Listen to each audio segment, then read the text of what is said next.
Well, here I am, talking about wrestling on a Friday night because I have no life. Yeah. Also because I'm working tomorrow and I'm really busy Sunday, and if I was going to get this done before Bound for Glory, this was the only time of the week I could do it.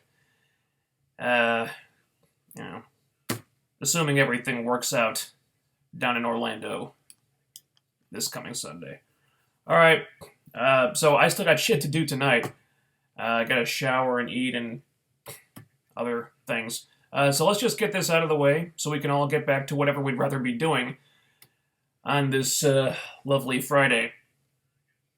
Okay, so go home show before Bound for Glory this Sunday, which we still don't know if that'll even happen. It's going down to the 11th hour now. No news about the sale yet, but something's got to happen soon. Now, I don't see much point in speculating on that too much because I think it's all been said already. Basically, either Billy Corgan gets the company or the company's fucked. That seems to be the situation. So, I'm crossing my fingers. I have faith that Billy Corgan will pull this off, but it's not Sunday yet, and in the meantime, there's Impact to talk about. So, the show starts with EC3 and Lashley unveiling their teams for Lethal Lockdown in the main event, and for the most part, that's all that happened here. I appreciate them not letting the opening segment run too long, like Raw often does, but it almost felt like they were in a rush here to introduce all the people that would be in the match and then move on to the next thing. And they didn't really do it in an exciting way either, just, this guy is on my team. Oh yeah? Well, this guy is on my team. It just felt like there should have been more to this. Maybe if the teams came out and got into a big brawl all over the arena or something, that would have helped. But it didn't feel like there was a ton of steam behind this. Also, about the women being in the match. Look, yes, I am the guy who's been arguing in favor of the intergender stuff. But the guys picking women for their teams was really nonsensical. Alright, Lashley picks Maria for his team. Why on earth would he do that? Alright, you're putting a woman who's been playing a cowardly heel who avoids getting in the ring whenever she can in a cage with a bunch of huge dudes who probably have like 200 pounds on her each. She's going to be a huge fucking liability for your team if she gets in there. Plus, it's been well established by now that Maria is barely a wrestler in the first place. Lashley picking Maria for his team really doesn't make any sense at all. It kind of makes Lashley look like an idiot, actually. As does EC3 picking Gale for his team instead of a guy who would give his team an advantage in the cage. Not that having Gale wouldn't give him an advantage over Maria, but still, if you put Gale against Mike Bennett or fucking Drew Galloway, who do you think is going to win? EC3's got friggin' Moose on his team and Lashley picks Maria? How exactly does that help him? Get out of here, man. This was just stupid. The women were obviously shoehorned in there just to get extra hype for the Knockouts title match on Sunday, but them being in there really didn't make any sense. For a variety of reasons. And then there's the way this was booked. Alright? The match is going fine for the most part, although I really missed the roof on the Lethal Lockdown cage. Without the roof, it's just a normal cage match with weapons, and you can't do any spots where someone climbs up to the roof, which was half the appeal of this gimmick in the first fucking place. Okay, not having the roof is stupid. That aside, I didn't really have any complaints about this until the women showed up. Alright, Maria decides that she's not going to get in the cage. Alright, she's just going to hang out at ringside. So yeah, real stroke of genius picking her for your team, Lashley. But the thing is, Maria and Gail Kim were the last two people to enter the match. Maria knows Gail is coming out next. But instead of getting ready for this or having some kind of plan, like to have Sienna and Laurel ambush Gail or something, Maria just stands there with her back to the entrance like a dumbass, not doing anything to get ready, and then when Gail's music hits and Gail runs down the ramp, Maria's all, "Oh, right, you're in this match too, aren't you? I'd better run for my life now." And then Gail just chases her off. They're in the cage for like 10 seconds, and then they just disappear. So, yeah, they sure contributed a lot to this segment. This was stupid. Made Lashley look stupid, made Maria look stupid. Gail and Maria had no business being a part of this segment. It was just ill-conceived from the get-go. But then Lashley's team wins regardless, and he chooses no holds barred for the stipulation in the title match with EC3 on Sunday. And if you saw what happened at the press conference from a couple of weeks ago, you know that's obviously going to favor Lashley. So EC3's really got his back against the wall here. You know, on top of Lashley being booked like a fucking juggernaut who's gotten the better of EC3 on multiple occasions, now he's got this to worry about. So they have made EC3 look like a huge underdog in this situation. In fact, they've almost done too good of a job of it, because it almost seems unrealistic that he could beat Lashley right now. And damn it, Lashley's title reign has been so damn good that maybe he shouldn't. Creatively, it kind of makes sense for Lashley to not drop the title yet, but yeah, they've got the Bellator thing to worry about. They don't want him walking out to his next fight with the world title around his waist, and then run the risk of him getting beaten in the cage. That wouldn't look good. So who knows? I don't know how EC3 can win this, but if they're going for a David and Goliath thing, mission accomplished. They also had Gail and Maria do a sit-down interview. Well, I don't know why they would want to do this, because number one, they already had one of these things with Mike Bennett and Moose on the show, which was a lot better. And number two, it's a promo segment, so Maria's going to come off looking way better than Gail here. And she did. Maria was making some good points about how Gail's thinking is limited because TNA isn't just a wrestling company, it's an entertainment company. And whether all the wrestling snobs out there like it or not, entertainment is part of this business, and it has been for a long time now. Maria wasn't wrong about that. And then there's Gail, who is just kind of repeating herself, like, I can't wait to get my hands on you, Maria, I just can't wait for it. At least Maria explained her position here. Gail didn't even try. So there's no question that Maria came out of this looking better, and I don't think that was the intention either. So then we have the one with Mike Bennett and Moose, and this is better. You got the perspective of both guys here. You understand the thought process of each person. I thought Moose did pretty well talking for himself here, actually. It doesn't change the fact that this feud was really rushed, though. These guys went from being good friends to bitter enemies so fast, it's like, why even bother making them friends in the first place? I mean, sure, it set up this feud, but the feud doesn't mean nearly as much as it could have if you'd taken your time with this. I do expect their match on Sunday will be really good, though. And then we have DJZ defending the X Division title against Eddie Edwards in the match that should have happened at Bound for Glory, but I digress.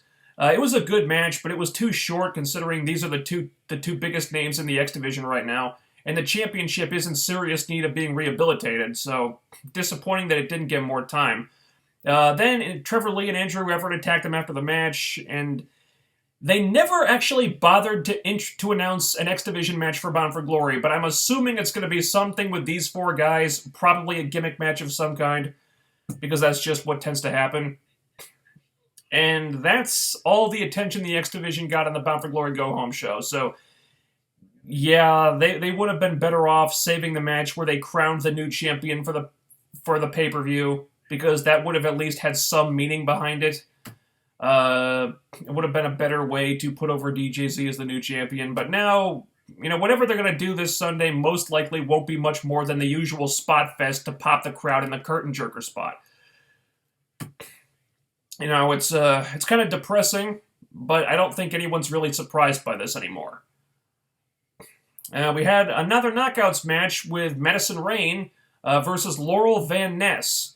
That's Van Ness. So the production team seems to have finally agreed on how to spell her last name, because there was apparently some confusion before, because Laurel was saying one thing and the graphics were saying another thing, and now they're all on the same page. It's Laurel Van Ness.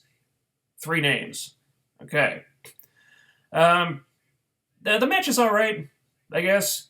Laurel's obviously very green, and not just because that's her real last name.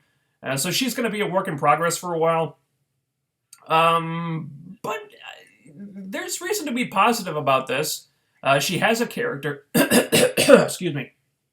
She has a character. She's doing this rich, stuck-up, elitist snob type gimmick. Some character vignettes to introduce her beforehand would have been nice, but I got the gist of it.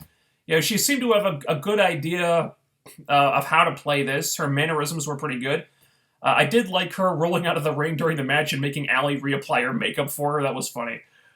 And she did seem to get some heel heat in this match, so I think there's something to work with here. Now, are there other women out there who are more ready for TV than she is that I would prefer TNA sign instead? Absolutely. But none of those women were tough enough contestants. So Laurel Van Ness it shall be. She seems a lot more ready than Raquel, at least. So she's got that going for her. Anyway, moving on. Drew Galloway and Aaron Rex had a promo segment to address their match on Sunday for the inaugural Grand Championship. There were some pretty funny lines thrown in here, with Drew mocking Rex with "You're welcome" and mentioning the Mizdow thing. But if they were going to do that, I can't believe they didn't have Rex fire back with at least one 3MB joke. How can you pass that up? I mean, come on, at least have him do this. just to get Drew's reaction. How could they not do that? Oh, man. It would have been hilarious. But yeah. A really fun promo here. The fight at the end was good. I liked how it almost turned into a big thing, but then Drew ended it from out of nowhere with the pile driver. That was cool. I think the one problem with this segment is that they didn't really mention the Grand Championship that much. They talked about the match, but not so much what they're going to be fighting over. And it's kind of a shame because they've done a good job introducing this championship. Had a tournament.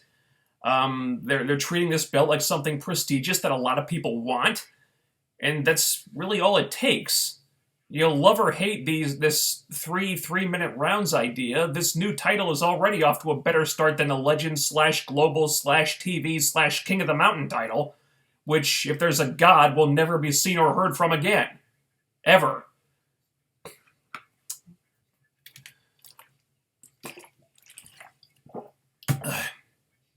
Stop me if you've heard this one. My favorite part of the show, no question, was the decay. This backstage promo they did with the lighting and the music and the editing was fucking outstanding. They looked evil and scary and dangerous. Rosemary's promo was dynamite. And then there was this amazing video package for the Great War chronicling their whole feud up to this point. And I mean, they haven't even been feuding that long, really, and it still looked epic. It's not a coincidence that I saved this part for last, because the Great War might as well be the main event of Bout for Glory at this point. Seriously. I mean, it's certainly the match I'm most looking forward to. It's got the best build-up, it's got the best hype, it's got the most promotion, and the most attention from creative devoted to it, and it shows. Now, it did stumble a little bit when it came time for the match, Rosemary versus Rebby, and here's where the drawbacks of the Hardys being the ones writing this angle rear their ugly heads. I said before that Rosemary should be protected and treated like someone who is really hard to get the better of. Loath as I am to make this comparison, she should be like the female Undertaker, almost. I mean, you ought to be booking her like a fucking killer. This is your next top knockout heel. She's got more charisma than about 90% of the roster combined. She should be given the star treatment in the ring for a whole host of reasons, the primary one being that she's a fucking star. But obviously, Matt's main concern here is going to be making sure that his wife looks good. So that's how we end up with a pretty short match where Rebby gets in way more offense than she has any right to and is about to win the damn match until interference happens and then wins by DQ when she gets poison mist in the face because I guess Rosemary couldn't finish her any other way. Bullshit. Bullshit. Rosemary is supposed to be the badass here. Rebby hasn't wrestled in over 2 years. She's going to be rusty as hell. How does it make any sense at all that Rosemary wouldn't completely destroy her in this match? You can give Rebby some hope spots. Sure. You can make her look tough and determined so she doesn't get the jobber treatment. But why on earth are you having her about to beat Rosemary here? What the fuck? What purpose does that serve? Other than letting Matt's wife save face when she doesn't have to because she's not the reason the broken obsolete gimmick is taken off. TNA, surely you can see how there is so much more money in Rosemary. Can you please make more of an effort to protect her in these situations? Is that really asking for too much? I don't think it is. After that, it gets better. Things break down, everyone starts fighting, and Rosemary gives Rebby the side effect through the table on the floor. That part was awesome. As was the backstage fight with the men. Again, filmed very differently, with the different lighting and the music and the camera work. Crazy Steve looked like a fucking maniac. It actually got the better of Jeff, which I loved. But the best part was Abyss tearing those power cables out of the wall and shocking Matt in the testicles.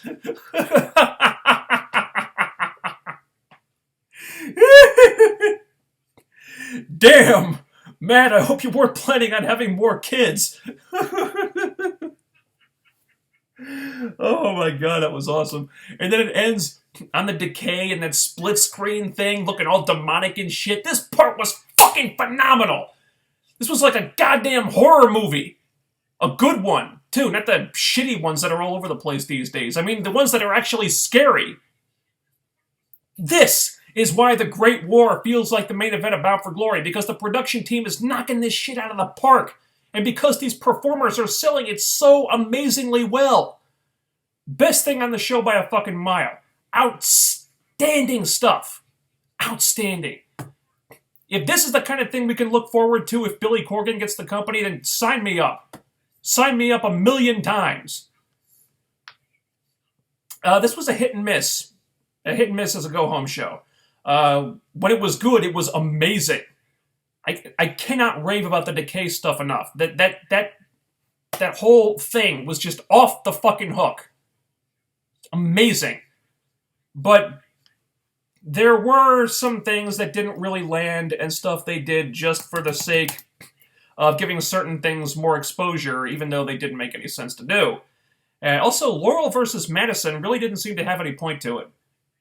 It wasn't hyping anything for Bound for Glory. I mean, I guess they teased a little bit more with the Alley stuff, but it wasn't in relation to the Maria Gale thing, so it didn't really seem completely necessary. Excuse me. Yeah, they really could have saved that for next week, no problem. Unless they're planning to have Alley turn on Maria at Bound for Glory, then maybe they couldn't. But yeah, I mean, for the most part, I think it could have been saved for next week, and then they could have given that time to Eddie and DJZ, or some other segment that was hyping the pay-per-view. Maybe if they'd had those extra minutes to work with, they would have had the time to actually announce an X Division match for Bound for Glory. Just saying. Nevertheless, I am excited for Sunday, provided there actually is a pay-per-view on Sunday, and I'm going to assume for now that there will be.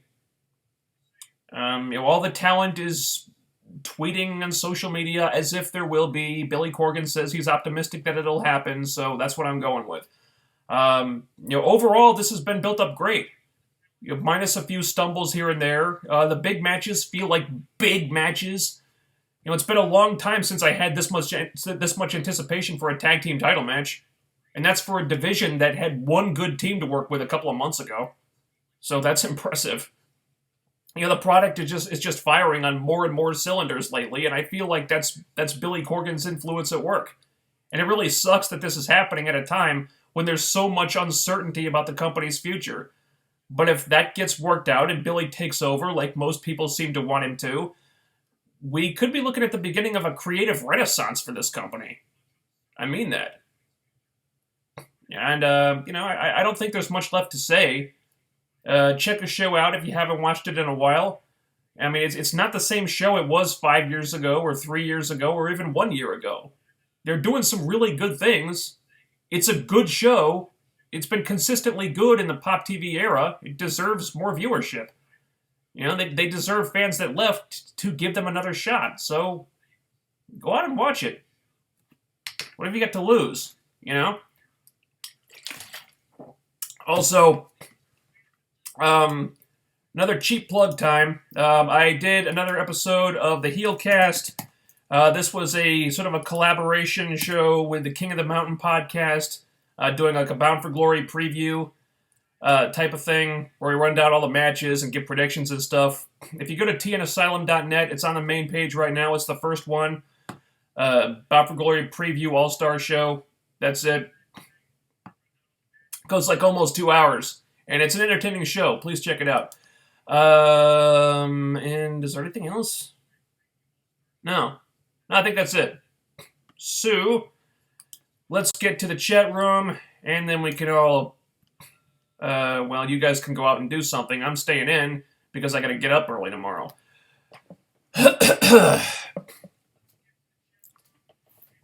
Alright. Dixie Carter sent out a tweet saying the pay-per-view is still happening and they're doing more tapings.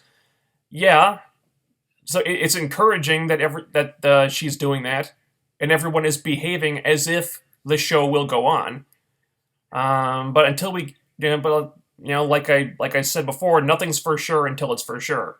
So it's encouraging, but it's not confirmation yet, and that's what we want. Match thrown out. At least Rosemary wasn't beat, and both girls look good with that table spot. Yeah, I know. It's just maybe I'm a little greedy where Rosemary is concerned, because I was a fan of her before when she was just Courtney Rush, and she was somebody that I wanted TNA to bring in like for several years before she debuted. Because I always knew how entertaining Courtney Rush was and how charismatic she was, and I knew she had the potential to be something great. And to see this Rosemary gimmick just take off the way it has, I want it to be used to its fullest potential. And then she gets in the ring with Rebby Hardy, a woman who's really only there as a component of her husband's act, a woman who hasn't wrestled in over 2 years, and Rosemary isn't allowed to just fucking beat her outright. It frustrates me. Yes, Rosemary did have the last laugh, but, Rebby seemed to have the match well and truly won before the interference happened, and that it bothers me. It just seems like a no-brainer to book Rosemary like this badass killer in matches, and it's not really what we get. And she did have the last laugh, and yeah, the table spot was really cool, so, there's that at least. Like I said, though, I'm greedy when it comes to Rosemary. They already had the Ultimate X construction on the roof of the soundstage, so they couldn't have the Lethal Lockdown roof stored there. Not the best idea to have all these gimmick matches on one taping.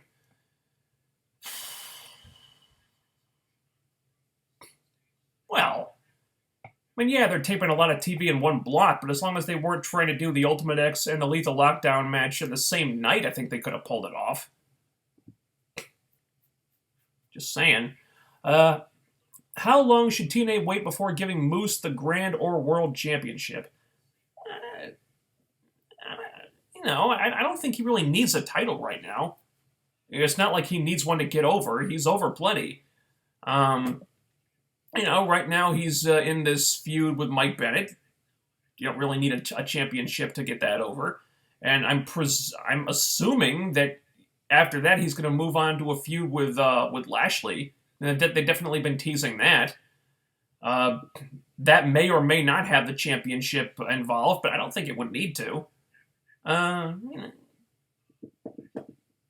Although I wouldn't say no to giving Moose a title reign. I think it's probably too early for the world title. I think definitely too early for the world title. But he'd be a good guy to give the Grand Championship a dose of credibility, because he seems to be a guy that TNA is really high on. So we know they'd push him a lot and feature him a lot. Not sure how Moose would do with the 3-3-minute rounds thing, but if they wanted to put the Grand Championship on a name, to give it a boost. Moose would be a good guy for that. But I don't really think he needs a title championship right now. Really don't. It probably takes a lot of time to place the roof up and they tape them back to back. Yeah, but again, not on the same night. Of course, I'm not on the production team. I don't know how much time that really takes, but it doesn't really seem like it should take that long, really. I don't know. Do you think when Maria is yelling at Allie that she reminds Maria of her ditzy gimmick in WWE that she was really yelling at, or am I reading too much into it? I think you're reading too much into it. I mean, she's pretty far removed from that gimmick now. I mean, she wasn't even doing that gimmick in WWE by the end of her run in that company. Then she had, she was in ROH for a while. I wasn't watching it at that time, but I'm sure she wasn't doing the gimmick in that company either, so I don't think so. Took them so long to shut the cage door after Gail and Maria got in that they had plenty of time to get out. Yeah. Yeah. Thoughts on Bischoff wanting to sue Matt Hardy for Hardy's comments about him and Hogan saying they raped and pillaged TNA.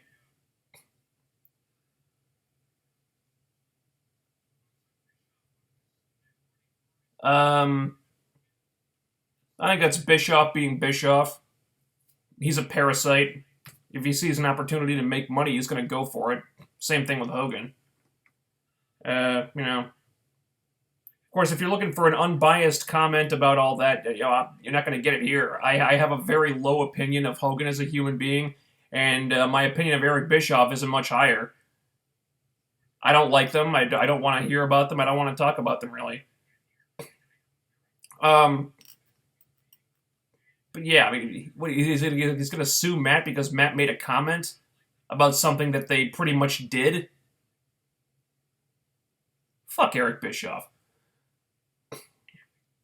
Oh yeah, Matt's comments were in his broken character. Oh, so he's going to sue Matt for something that he said in kayfabe, huh?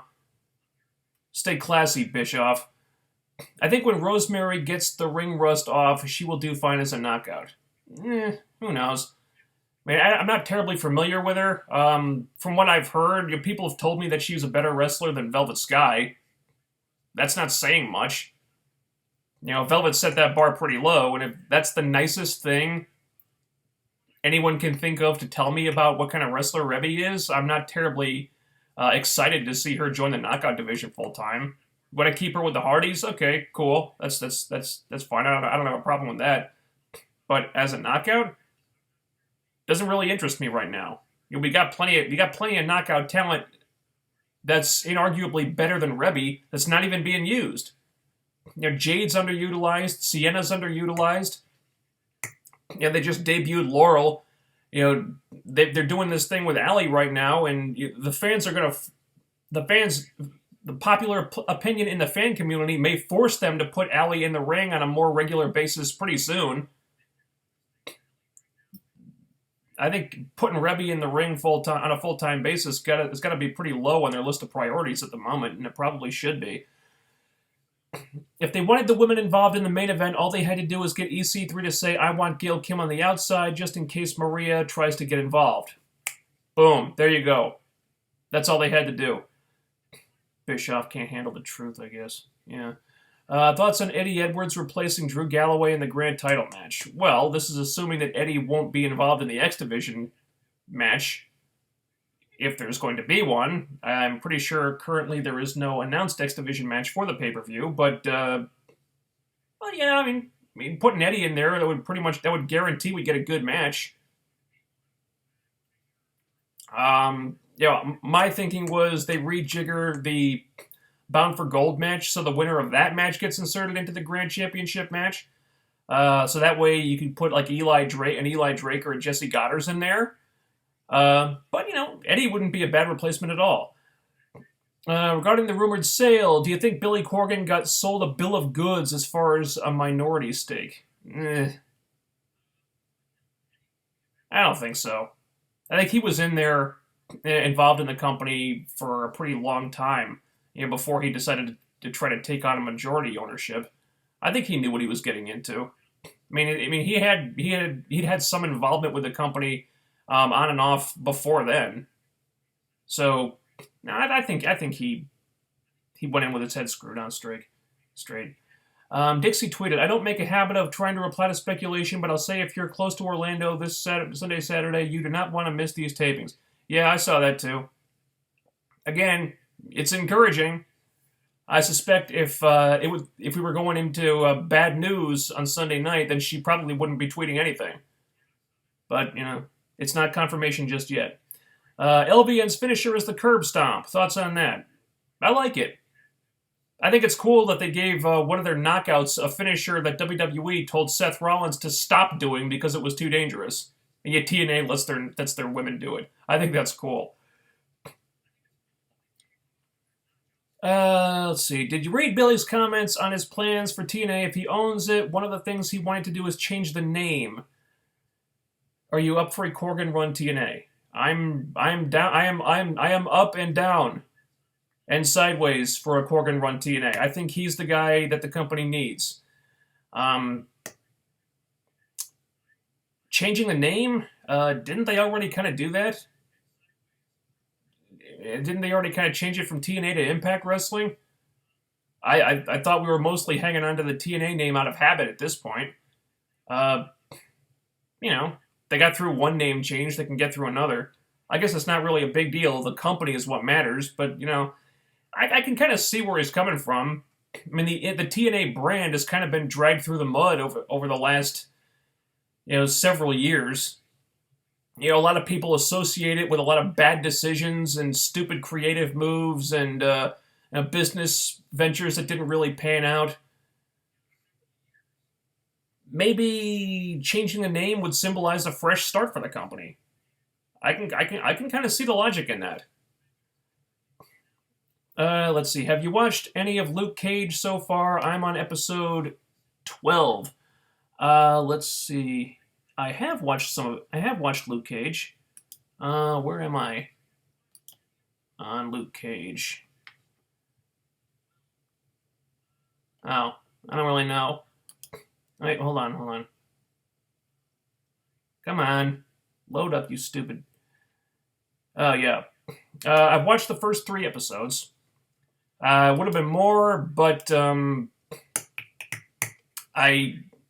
it didn't. It wasn't available at midnight like it was supposed to be. I had to wait until it didn't show up until after 3 a.m. or whatever. Plus, I had other stuff to do. So yeah, I've seen a few episodes now. First 3, it's okay. It didn't really grab me the same way that Daredevil and Jessica Jones did out of the gate. I thought those shows had stronger pilots. It's a little different because they're starting a show with a character that we've already met, so that maybe that's part of it.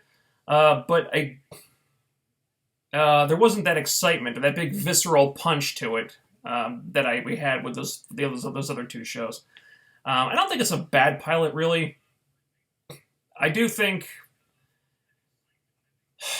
I'm going to have the problems with it that I was worried that I might have. It's like, okay, there's gonna be some spoilers here for Luke Cage, alright? So if you don't want spoilers, hit the mute button. We've seen several fight scenes on this show now. And I've only seen up to episode 3, okay? But I've seen several fights, and they all kind of go the same way.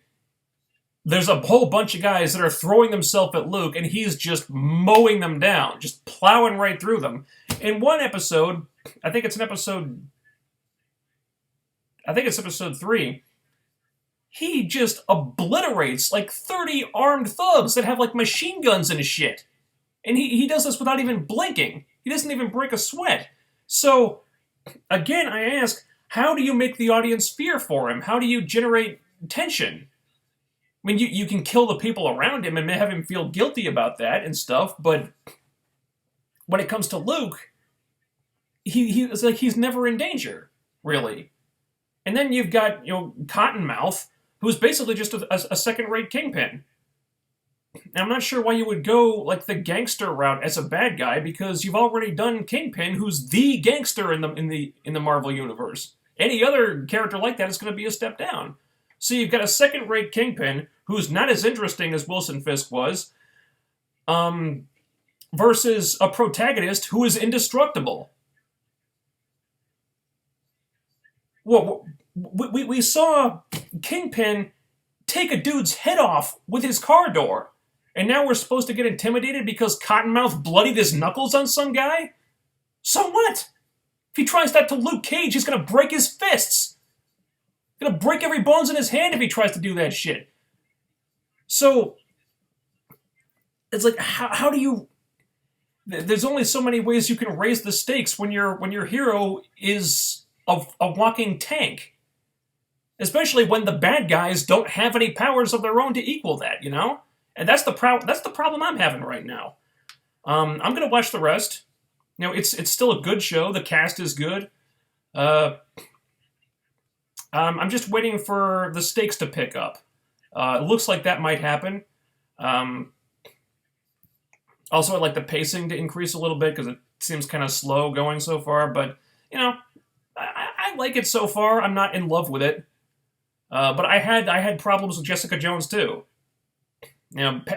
Slow pacing, inconsistency with her powers and so on. I still think Daredevil is the best show. I think some people may disagree with that. Okay, fine. I think a lot of people would probably say it's Jessica Jones. I respectfully disagree.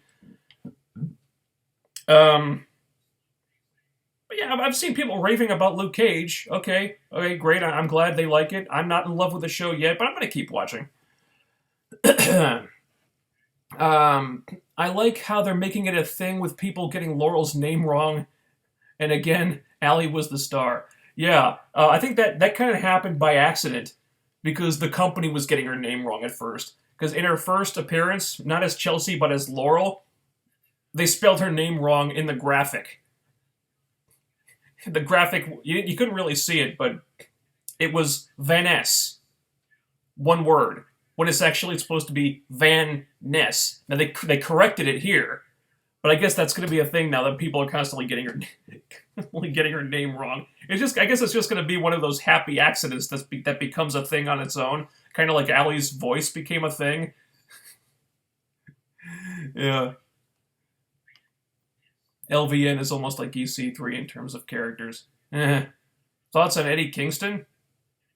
I don't really have any. Thoughts on Seth's buckle bomb being banned? Well, he's injured a couple people with that thing now. Probably a good idea. Who do you think will be last in Bound for Gold?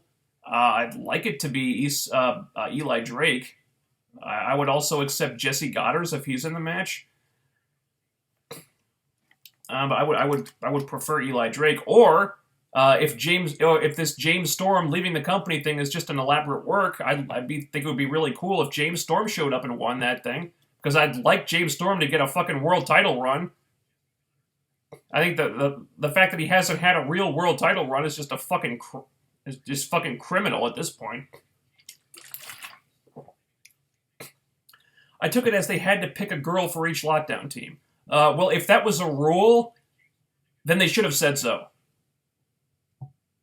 Because if it wasn't a rule, then it just came off like they were picking girls on a team for no reason. And it made no sense for them to do that. Really. Because, yes, I'm in favor of the intergender stuff, but you have to present it in a certain way to make it plausible, and this was not it. Women in a match like that, surrounded by big, huge dudes who outweigh them by hundreds of pounds, they'd just be a liability for their team, really. Even if you got Gail Kim in there. What the hell is Gail Kim going to do against a Drew Galloway? Or a Bobby Lashley? Seriously. Judging by the participants in the Bound for Gold match, it has the best potential to be a complete disaster. Way too many jobbers in it. Yeah. I mean, let's call it like it is. This is TNA's answer to the Andre the Giant Memorial Battle Royal. You're taking every guy that doesn't have a match on the show and just throwing him in the ring at one time. That's basically what it is. Is it me, or was the Pope unusually quiet and unenergetic this week on commentary? Like, even when Josh was saying something directly to him, it was just an awkward silence. I don't know. I didn't really notice anything different. Of course, they were at the end of a long set of tapings. Maybe he was tired. Yeah, Jeff Hardy's song was titled "Obsolete." That you heard the music for the song in the vignette. Did they? Was it really? Huh. Let's see. Between Gail or Rebby, which is the better option for Rosemary? Oh, God.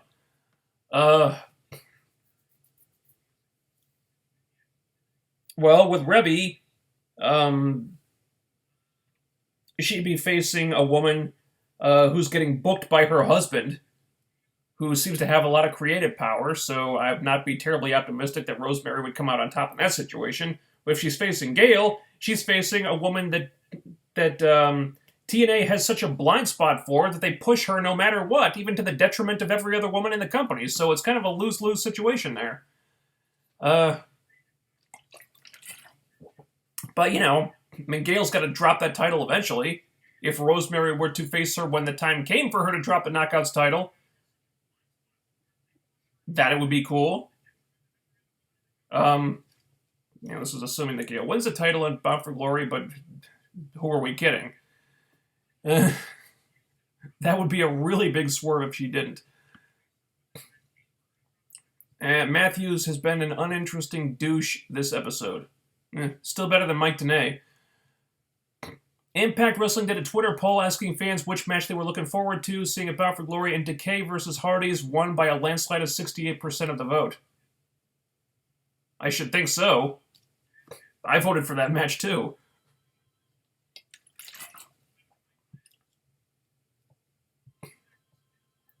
Hope that Decay loses the tag titles. I'm rooting for them to win, even though I think it probably makes sense for the Hardys to win them this time.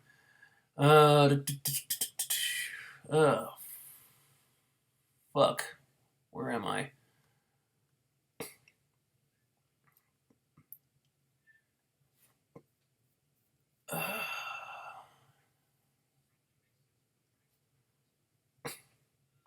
If WWE owned TNA, which wrestlers would they bring to WWE? Lashley, certainly. I think EC3. Of course, question remains if EC3 would want to go back there because he seems to hate WWE. I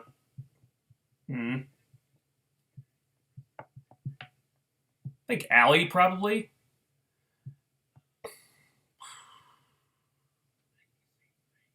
It's a lot. See, a lot of the people that are in the company right now are people that were in WWE, but WWE passed on them or something. So it's,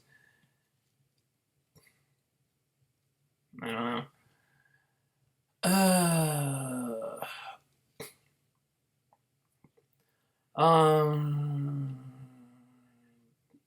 What do you think of the Impact Grand Championship? I think it's fine. You mean like the belt design? I think it's all right. I don't like I'm not crazy about the things that come in from like here on there. A little bit too much like an X. It's not the X Division title. I don't like it. I think the belt is fine. I'm still undecided about the 3-minute rounds thing, but I think they can work it out. I'm scared TNA's faith is in jeopardy. I really hope Billy has the money. Well, fate is in jeopardy. Well, Billy does have the money. Supposedly, the sale has become kind of complicated because Dixie Carter has made a mess of things, and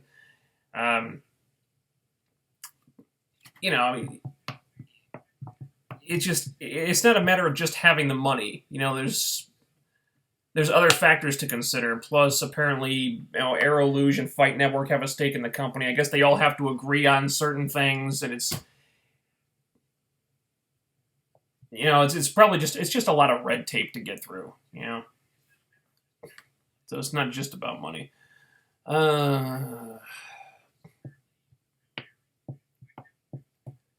Thoughts on Conor McGregor going for the lightweight title against Eddie Alvarez at 205?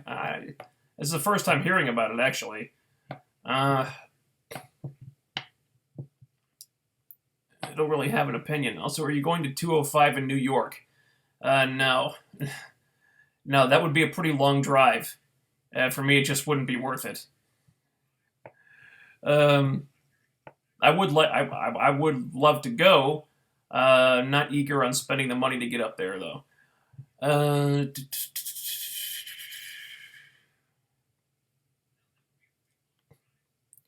Does suck that Drew's injured. Yeah, we don't know if he's good to go for Sunday or not. Hopefully he is. But if not, they could easily turn that into a storyline to just throw gas in the fire for his heel character. Be a pretty simple matter. It kind of book itself, really. Glad TNA ditched the stupid King of the Mountain title. Why would they keep what was essentially a vanity title for Jarrett in the first place? And also a vanity title for Booker T. Don't forget that. But yeah, good fucking riddance. How do you think Brandy Rhodes will do as a wrestler? I don't know, because I've never seen her wrestle. I thought she was an announcer. Like a ring announcer. I didn't know she was a wrestler until recently. I don't remember ever hearing about her working on NXT. So I have no idea what kind of wrestler she is, to be honest with you.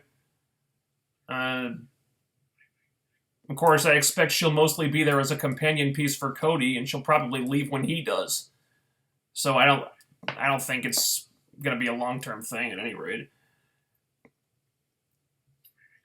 How did Drew get injured? No idea. Probably an indie match. He's really hitting his stride as a heel. Well, he's not going to be out for long. The way I heard it was he'd be out for a couple of weeks.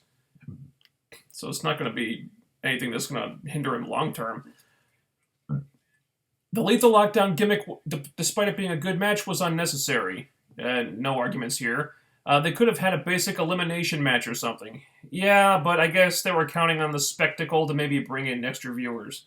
That seems to be their MO with gimmick matches, because sometimes I think that's Russo's mindset.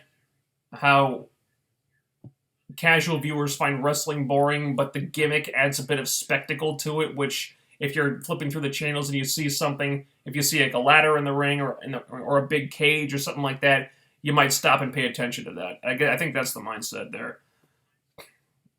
I agree the gimmick was unnecessary, but anybody could have had Hogan's spot. He was just in the right place at the right time. This Gail Kim Maria crap is really getting me frustrated. Can't they give the young blood the spotlight because those two can't be around forever? Agreed. To Maria's credit, at least she is helping to get other girls over. Not so much with Gail. But, Gail's going into the Hall of Fame, so I guess we're calling this her victory lap. So we're going to wait and see what happens after the pay-per-view. Maybe after the pay-per-view, they'll shift the focus somewhat to the newer girls, like they fucking should. But if it's still going like this after Bound for Glory, then they've got a real problem.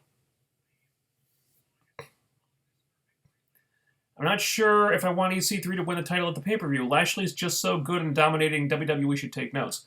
Yeah, this has been one hell of a title run, huh? It's pretty amazing.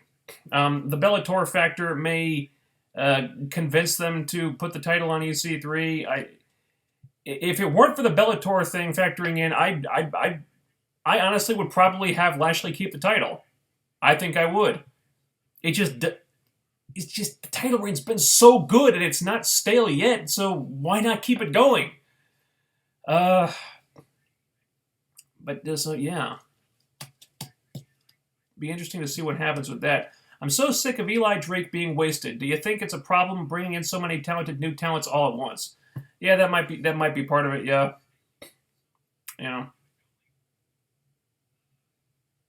At least they're doing things with him. The Fact of Life is a pretty regular feature on Impact now. I would like to see him win more matches, though. Thoughts on EC3's face run? He doesn't seem as impressive anymore. It's something we talk a lot about on the Heelcast. I think the general feeling is that EC3's lost a little bit of his mojo. Um, so maybe a heel turn in the not too distant future would help him out. But it's not like he's any less over. He's one of the most over guys on the show. I mean, he's got the crowd doing the whoa. You know, they love doing that. In the Impact Zone. So I think he's okay. I think it's okay. I would like to see a little bit more of the attitude return. Because it's like he's lost a little bit of that EC3 flavor. But yeah, I mean, I think part of the problem is that he's been booked against Lashley lately, which Lashley is just so dominating that it's hard to it's kind of hard to stand out against him. If WWE buys TNA, EC3 and Gail Kim aren't coming back, that's for sure. Too many burned bridges there. Yeah, probably.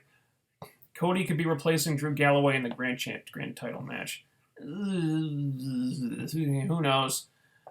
I'd be hesitant to book Cody in title matches because we don't know what ROH are going to do with him. Because it's got that non-exclusive deal with both companies. I don't think that would be a good idea, really. I think it's best to use Cody as like a special attraction type of thing.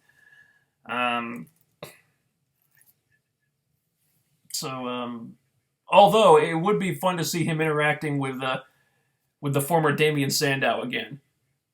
I would really like to see that.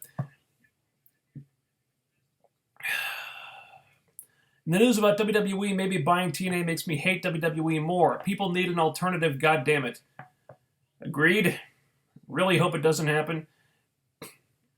Could you see someone starting a new Fed to replace TNA like when WCW got purchased? Possibly. But, it's not the same thing. It's a different time now. I mean, wrestling is hardly in a boom period. It's pretty far removed from a boom period. If anything, wrestling is in a slump right now. We've seen how much trouble GFW had getting off the ground, and still has. Jeff Jarrett made all these wild claims and big promises and delivered on none of them. Hasn't been able to get a TV deal. So we're seeing how difficult it is to, if we're another company, to rise to prominence, so to speak. It's fucking difficult. A lot of things would have to fall into place. And do I see another company kind of rising up if TNA goes out of business? Honestly, I don't think so.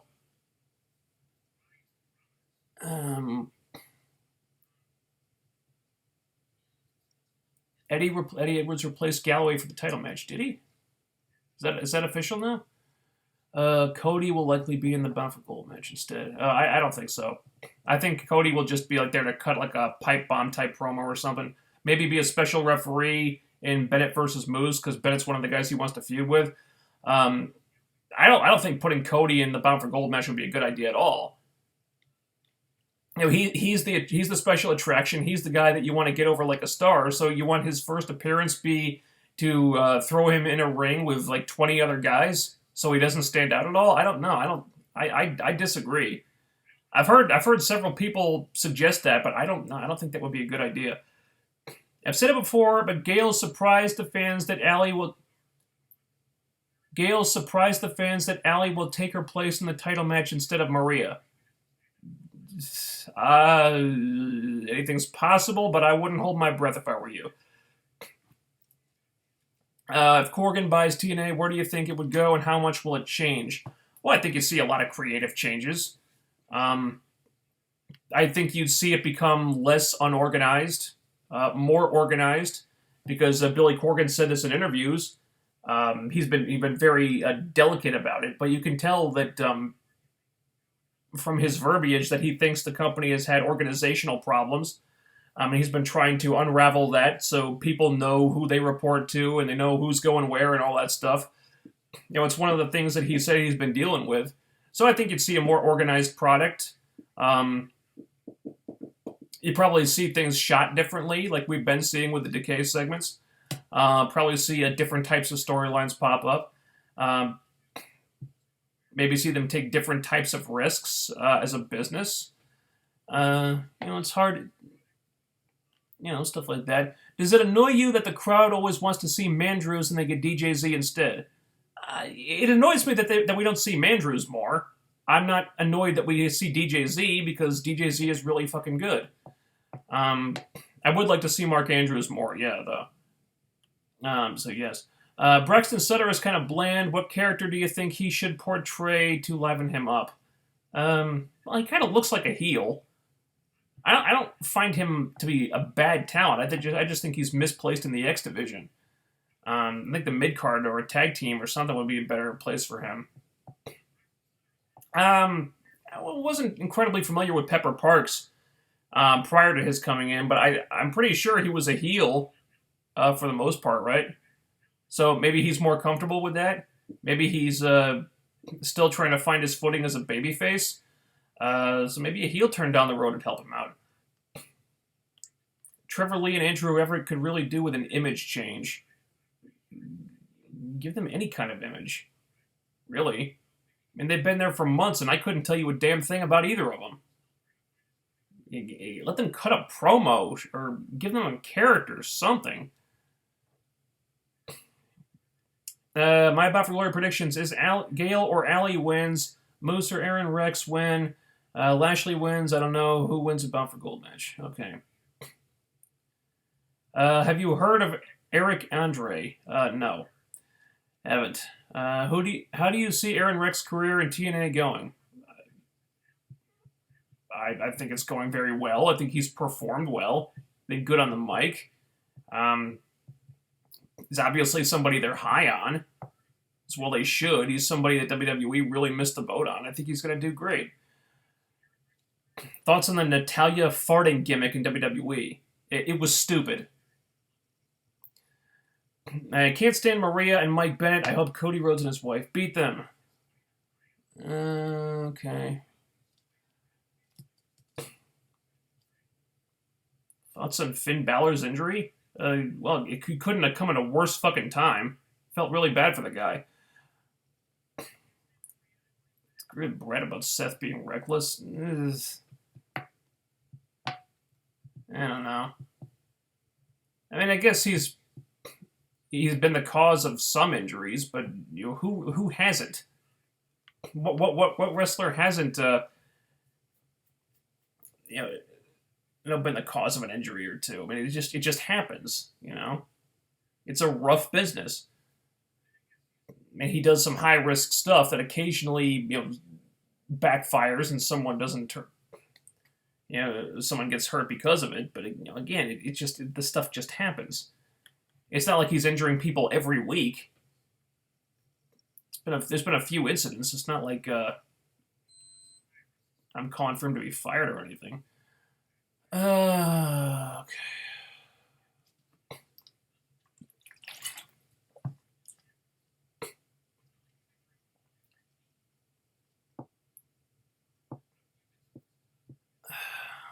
I like your shirt. Oh, thanks. I like this too. I just found this in the store. You see that? I just found it and grabbed it in the store a couple weeks ago. Kind of had to retire the Tokyo Sandblaster shirt because it was full of holes.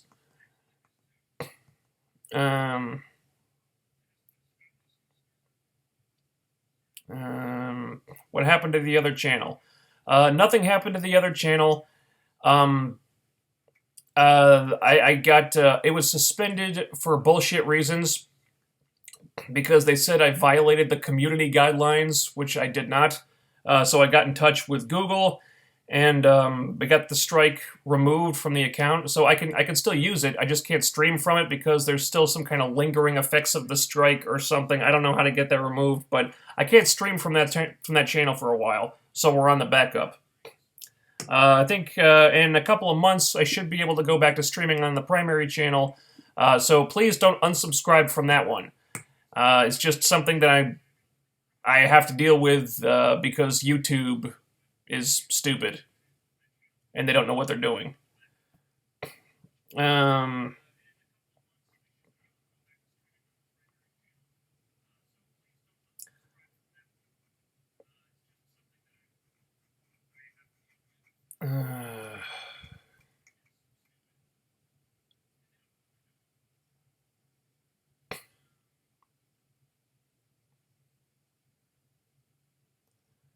From my knowledge, WWE is out of the bid for TNA. Yeah, I heard that too. I think they were only interested in the tape library to begin with. But it's disheartening. It's disheartening that so many people want them to monopolize the business again. Do they really? That's stupid. No one in wrestling benefits from WWE having a monopoly. No one. All that means is that wrestlers have fewer places to work and fewer options. It's Sorry, WWE having a monopoly would be terrible for all parties involved.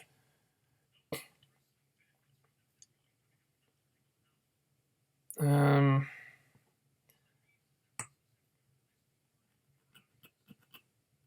do you think Corgan will end up buying TNA, or do you think the E will ultimately own it? Well, I think WWE is out of the running now.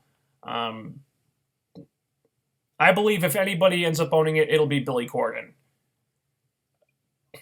How about that?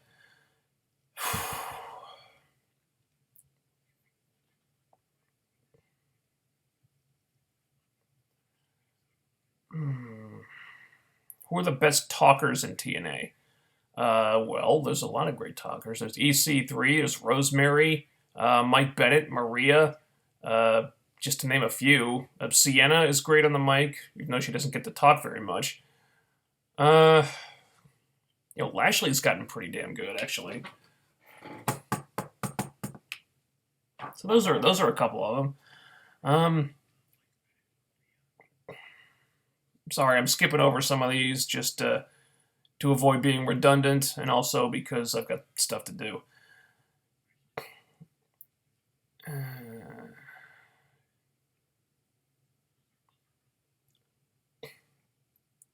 And there's just some people arguing about Cody Rhodes.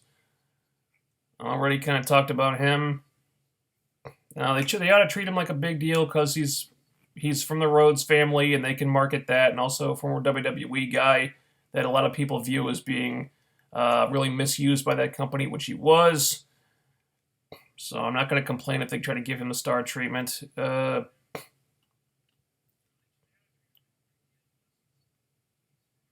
Um,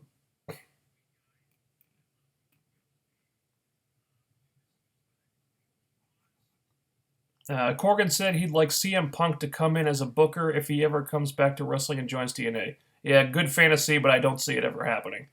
Punk seems to be well and truly done with wrestling and happy to have it in his rear view. And if he was going to come back, it wouldn't be to TNA. That's for sure.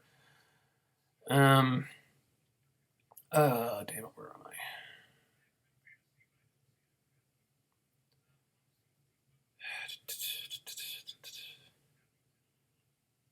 TNA announced that Eddie Edwards would replace Drew. Okay.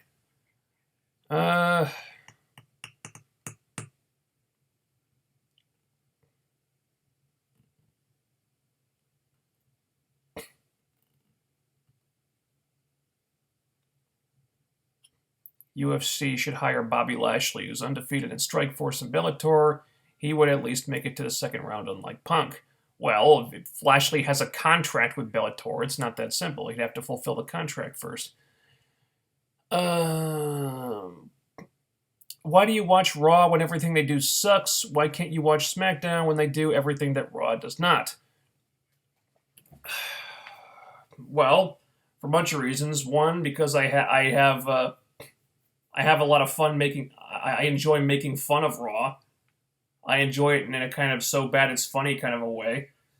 Also because it's the only thing to watch on Monday nights, really. Except Big Bang Theory. We moved that to Monday, so that's a little awkward. But I don't know. I still kind of out of habit that I watch Raw. SmackDown, just feel like it's the B show. From what I understand, the show has been good. There are aspects of it that, from what I've read in show reports, that are better than Raw. Apparently, they're treating their women's division better than Raw. So good for them on that. But still, it's got that stigma of being the B show. And I don't have a lot of interest in watching it, even though there are certain performers on there that I like a lot. Daniel Bryan, Becky Lynch.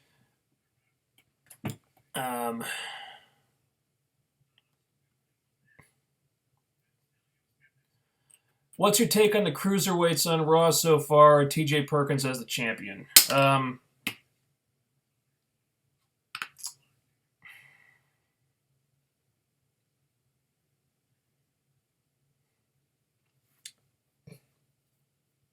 matches have been good, but overall, I think it's been kind of a dull affair so far. My feelings on this are going to echo Schleg Daddy's for a lot of things. It's cool that they're doing a cruiserweight division, but I don't feel like they're really giving it their all. They're not. I don't think their hearts are really in it. Because, yeah, they're having good matches, but for the most part, it's like the audience is treating these guys like they have no idea who they are. Because you didn't do anything to introduce their characters or even give them characters beforehand. Okay, you're kind of dependent on people having watched the Cruiserweight Classic to already know who they were prior to them debuting. But I think a lot of the casual fans didn't check that out. Because when you see these cruiserweights come down for their matches and the audience doesn't give a shit, they pop for the big spots, but for the most part, they act like they don't know who these guys are. Because WWE didn't introduce them first. And there's no real storylines in there yet, it's just matches. Okay, they're good matches, but give the crowds a reason to care about them. Again, good that they're trying to do a cruiserweight division, but it's not going to change anything. They're still going to have all the storytelling deficiencies they had before. And, you give them some attention from creative, and maybe it'll work. But for the most part, it's like all they're doing is having matches. Okay. Give them a storyline. Give them some character. Give them some promos. Stuff like that,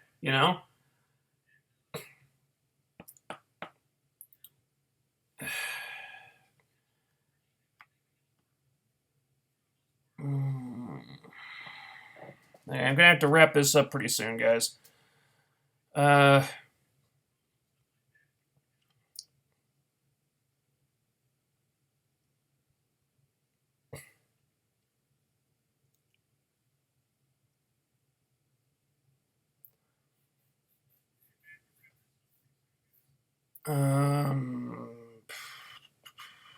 you looking forward to Doctor Strange?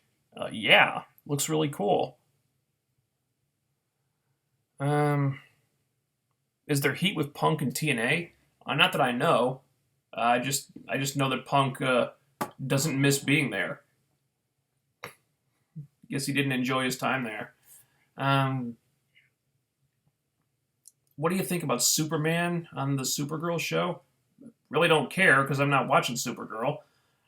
From what I know, they cast a guy who looks pretty young. He looks almost as young as Supergirl does. When I thought he was supposed to be like an older version of Superman because he was already an adult when she came to Earth as a child. So shouldn't he be like an older guy now? The guy looks like he's in his 20s still. But, at the end of the day, it doesn't. I don't really care. I'm not watching Supergirl. I watched a couple episodes last season. It's just not for me.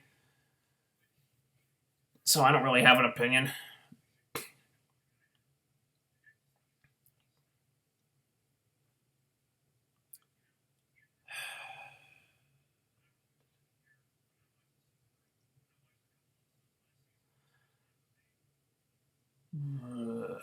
Do you think there will ever be a wrestling resurgence and make wrestling the hot thing again like in the 80s and 90s?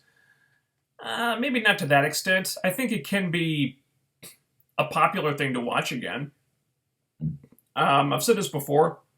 If there was ever going to be like a wrestling boom again, like a boom period, it wasn't going to happen because of anyone currently in the industry. It's going to be because someone from outside the wrestling business came in who wasn't in the wrestling bubble, who didn't think like anyone currently in the business, and so would have different ideas about wrestling can be and should be and how it should be presented and all that stuff. I think that's what we're seeing now with Billy Corgan.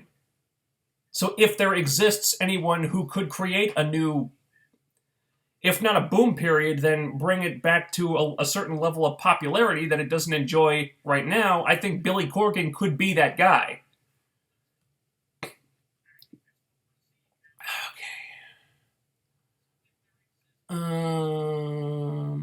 Goodbye. Hope you get your account back. Well, I have it back. I just can't stream from it right now. According to YouTube, I will be able to stream from it in a couple months. What do you think of the Power Rangers movie posters? They're interesting. I'm waiting for a trailer, but I like the promotional material I've seen so far.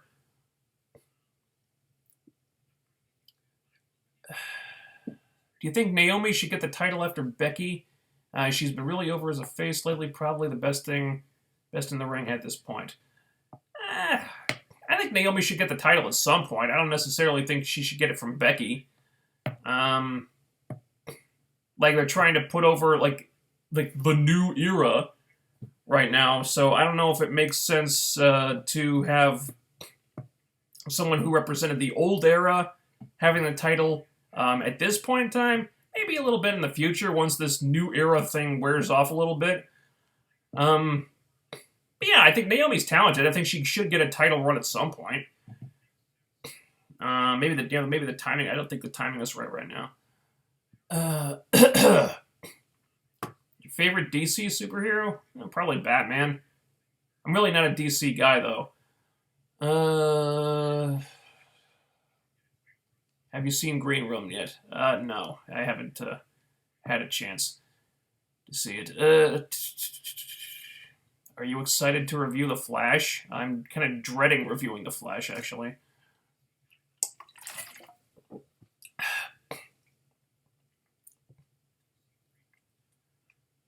Do you think there will be a new Spawn movie? Maybe at some point. Would have some stigma to overcome because that first Spawn movie wasn't too good. And it's not exactly at the height of the character's popularity anymore, so yeah, who knows? Of course, comic book movies are the big thing right now, so yeah, maybe they could find somebody to do a Spawn movie. I'd like to see them get another shot at that.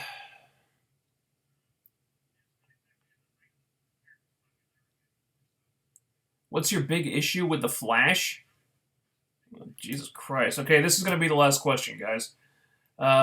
Big issue with The Flash? Jesus Christ, how much time do you have? Well, for starters, the writing is atrocious.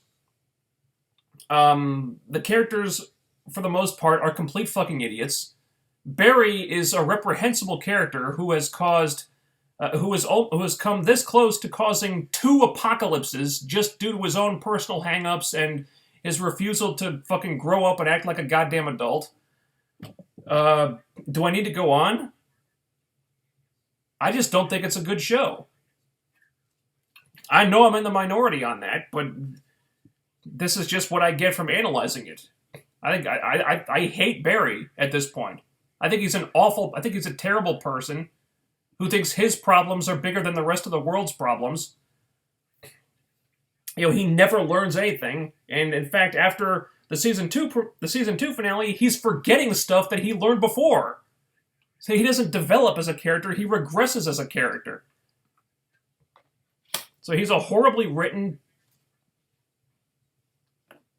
terrible character all around. You know, and I could go on, but this is just off the top of my head. And that is going to be it, guys. I got to get going. I got to shower and eat and do some stuff, and then get up early tomorrow. So thanks, everybody, for joining me. Hopefully we'll be back, not this Saturday, but a week from Saturday to talk about Bound for Glory and the next episode of Impact. And hopefully both shows will actually go on. Like I said, it's really hard doing this when there's so much uncertainty. We don't know if there's going to be a pay-per-view this Sunday, or if Impact is going to happen next Tuesday or whatever. But you know, fingers crossed and all that. And there's not much more to talk about, really.